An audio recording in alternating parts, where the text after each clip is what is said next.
The class students, आज हम देख रहे हैं computer science subject. Name of the chapter is introducing Java GUI। Alright, and session number 1, basic terminology in Java. Okay, तो actually what is GUI?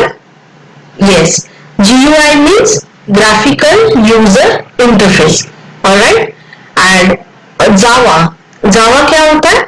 जावा एक programming language होती है। Alright, हम लोगों ने बहुत सारी प्रोग्रामिंग लैंग्वेज हम लोगों को जैसे पता है, जावा होती है, C++, C, PHP।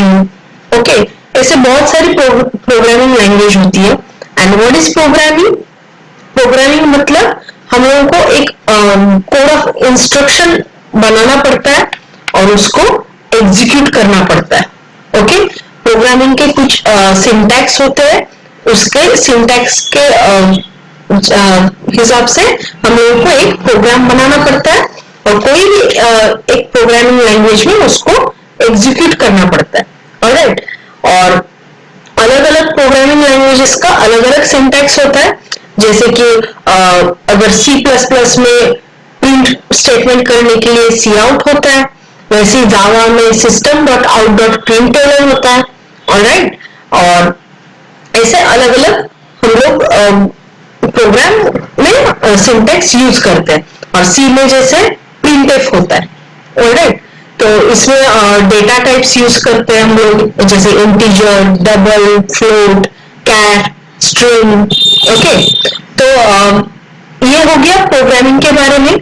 अब main Java GUI, what is the meaning of GUI? Graphical user interface. Right, तो इसका मतलब है जब हम लोग नॉर्मल, जब जावा जैसे हम लोग अगर ब्लूजे में जावा प्रोग्राम रन कर रहे हैं, ऑलराइट, तो उसमें क्या होता है? उसमें नॉर्मली बस टेक्स्ट वाइज आपको उसका जो आउटपुट है वो दिखता है। राइट, बट जब हम लोग ग्राफिकल यूजर इंटरफेस कोई प्लेटफॉर्म पे करते हैं, जैसे कि सपोज कैलकुलेटर। ओके, तो कैलकुलेटर अगर नॉर्मल ब्लूजे में अगर हम लोग कैलकुलेटर बनाते हैं तो जस्ट एक टेक्स्ट दिखता है कि enter two numbers this and this. Then अगर आपको सम करना है, एडिशन करना है, तो C=A+B हम लोग कोड में लिखते हैं, तो फिर उसका आउटपुट आता है sum=this। ऑलराइट, तो ये हो गया नॉर्मल ब्लूजे का एग्जांपल। और वैसे ही हम लोग GUI में जब करते हैं तो हम लोगों को नंबर्स वहां पे डिस्प्ले हुए हुए दिखते हैं, जैसे नॉर्मली हम लोग मोबाइल या कंप्यूटर में कैलकुलेटर का यूज करते हैं। ऑलराइट, तो ये होता है जावा GUI। ये बहुत ही यूजर फ्रेंडली होता है। राइट, तो जो भी हम लोग एप्लीकेशन बनाते हैं, जैसे कि कोई फॉर्म बनाना है तो हम लोग GUI में बनाते हैं। ऑलराइट, तो जैसे विजुअल बेसिक भी इसको भी हम लोग GUI में बना के, विजुअल बेसिक में भी हम लोग कैलकुलेटर या फिर कोई भी एप्लीकेशन बना सकते हैं। वैसे जावा में भी हम लोग बना सकते हैं, लेकिन बस दोनों में कोडिंग का डिफरेंस होगा। सेम चीज हम लोग दोनों चीज में कर सकते हैं, लेकिन उसमें कोडिंग का डिफरेंस होता है। ऑलराइट, और इस सेशन में हम लोग देखने वाले basic terminology in Java. Alright, तो इसमें क्या क्या आता है? First is form, panel, controls, object, properties, methods and events. Alright, forms हम लोगों को जैसे पता है, नॉर्मल फॉर्म्स कुछ भी जैसे पेशेंट इंक्वायरी फॉर्म है या कुछ भी रेलवे टिकट बुकिंग का फॉर्म होता है, तो हम लोग फॉर्म को फिलअप करते हैं। राइट, तो उसमें बहुत सारी फील्ड्स होती है, बहुत सारे एट्रीब्यूट्स रहते हैं। ऑलराइट, और पैनल क्या होता है? Panel is placed on a form and acts as a container. Okay, user को दूसरा कोई भी फंक्शन यूज करने के लिए पैनल्स बनाए जाते हैं। वो हम लोग जब एग्जांपल देखेंगे तब आपको अच्छे से समझ में आ जाएगा। Alright, next controls. कंट्रोल्स क्या होता है? कंट्रोल्स मतलब जैसे कुछ भी फील्ड या कोई लेबल या फिर बटन, जैसे आपको अगर नेक्स्ट रिकॉर्ड देखना है तो हम लोग नेक्स्ट पे क्लिक करते हैं। राइट, प्रीवियस देखना है तो प्रीवियस पे क्लिक करते हैं। ये सब हो गया controls, and there are basically two types of controls.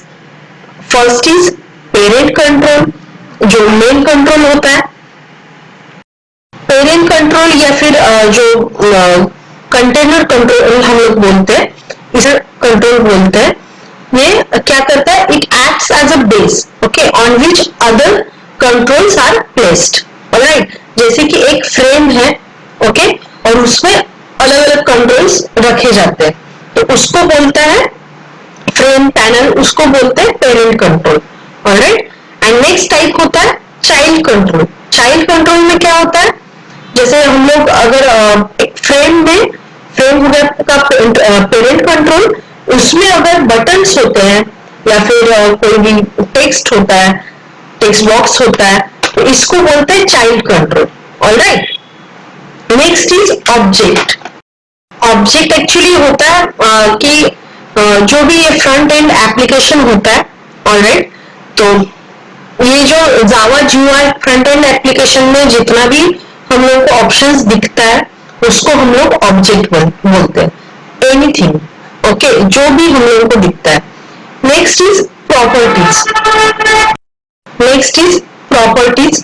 Properties क्या होती है, जैसे हम लोग देखते हैं कि सपोज हम लोग माइक्रोसॉफ्ट वर्ड में भी जब कुछ भी टाइप करते हैं, राइट, तो उसकी सब प्रॉपर्टीज होती है. जैसे हम लोग को फॉन्ट कलर चेंज करना हो या फिर बैकग्राउंड चेंज करना हो, तो these are the properties. Alright, वैसे ही जावा जीयूआई जो एप्लीकेशन है, उसमें प्रॉपर्टीज होती है.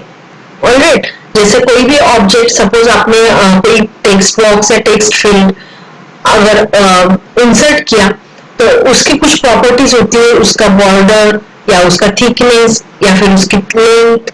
ऑलराइट, तो ये सब प्रॉपर्टीज में आता है. Okay, and next is methods. Methods मतलब हम लोग एक्चुअली मतलब डेटा के ऊपर जब हम लोग वर्क करते हैं, तो हम लोग कुछ दो मेथड्स का यूज करते हैं. Alright, set text and gate text. Okay, set text क्या होता है कि कोई भी टेक्स्ट हम लोग को जब डिस्प्ले करना होता है, तब हम लोग सेट टेक्स्ट का यूज करते हैं. ऑलराइट, और गेट टेक्स्ट होता है कि कोई भी जो टेक्स्ट है वो एक्सट्रैक्ट करने के लिए हम लोग गेट टेक्स्ट का यूज करते हैं. ओके, तो और ये सब हम लोग जीयूआई में यूज करेंगे. Okay, and next is events. Okay, event का मतलब होता है कि जैसे कि कोई भी अगर हम लोग सबमिट पे क्लिक करें या फिर ओके जब हम लोग क्लिक करते हैं, राइट, तो कुछ भी आप ओके क्लिक करेंगे तो नेक्स्ट वाला एक्शन परफॉर्म होता है, राइट, तो इसको हम लोग बोलते हैं इवेंट. ऑलराइट, जैसे कि चेक बॉक्स में भी कुछ हम लोग सिलेक्ट करेंगे ऑप्शंस, या फिर आप कोई भी लिस्ट से कोई ऑप्शन सिलेक्ट कर रहे हैं, ऑलराइट, सबमिट कर रहे हैं, कोई भी क्लिक जो हम लोग करते हैं जब, उसको बोलते हैं events. Alright, there are many events, you will see later. Alright, अब हम लोग देखेंगे how to download the Java GUI application. Okay, we will use NetBeans for this Java GUI. हम लोग नेटबीन्स का यूज करेंगे.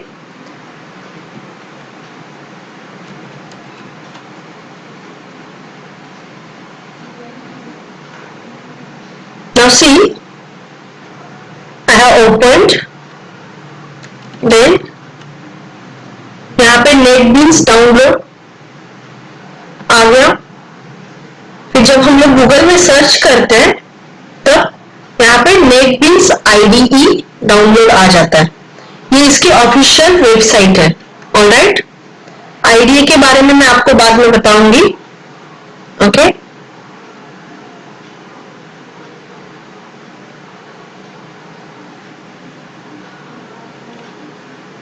अब देखिए ये ओपन हो गया, राइट. तो ये जो नेटबीन्स जो है, नेटबीन्स की ये ऑफिशियल वेबसाइट है. ऑलराइट, तो यहाँ पे आता है पहला ऑप्शन जावा एसी, जावा ईई, HTML5, तो ऐसे सब ऑप्शंस आते हैं. तो हम लोग रिकमेंड करते हैं ऑल, ठीक है, क्योंकि हम लोग को हो सकता है कि C++ से जीयूआई एप्लीकेशन बनाना हो, तब भी हम लोग इसमें बना सकते हैं. जरूरी नहीं कि आप जावा में ही जीयूआई एप्लीकेशन बनाएं. ऑलराइट, तो हम लोग ये डाउनलोड पे क्लिक करेंगे। ओके,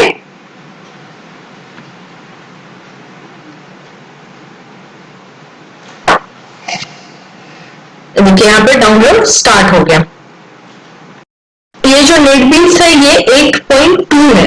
ओके, अब जब भी हम लोग कोई GUI एप्लीकेशन डाउनलोड करते हैं तब हम लोगों को JDK मतलब जावा डेवलपमेंट किट का जरूरत पड़ता है, तभी ये एप्लीकेशन रन होगा, अदरवाइज ये एप्लीकेशन रन नहीं होगा।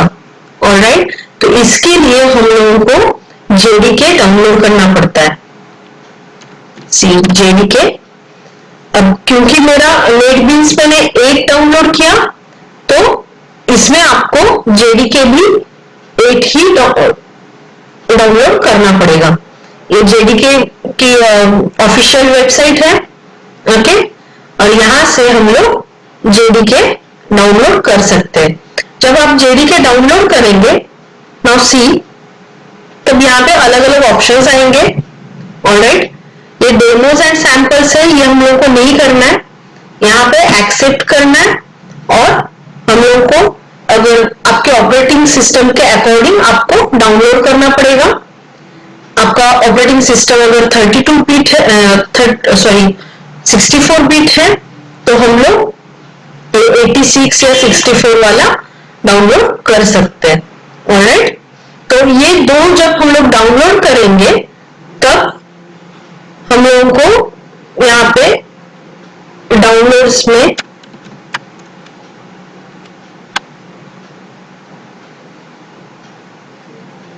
मैंने यहाँ से सेटअप पे दिया है, ये डाउनलोड्स में ये वाला 8.2 आपको सेटअप दिखेगा और ये JDK का 8 वाला सेटअप दिखेगा। इसको रन करने से हम लोग नेटबीन्स इंस्टॉल करने से हम लोग नेटबीन्स यूज कर सकते हैं। ऑलराइट, हम लोगों ने आज देखा कि basic terminology in Java, okay, and how to download NetBeans for Java GUI। Alright, हम लोगों ने देखा डाउनलोड कैसे करते हैं और अलग अलग जो कंपोनेंट्स टर्मिनोलॉजी है जावा की वो भी देखा, और हम लोगों ने प्रोग्रामिंग कंसेप्ट देखा, what is programming. Alright, thank you.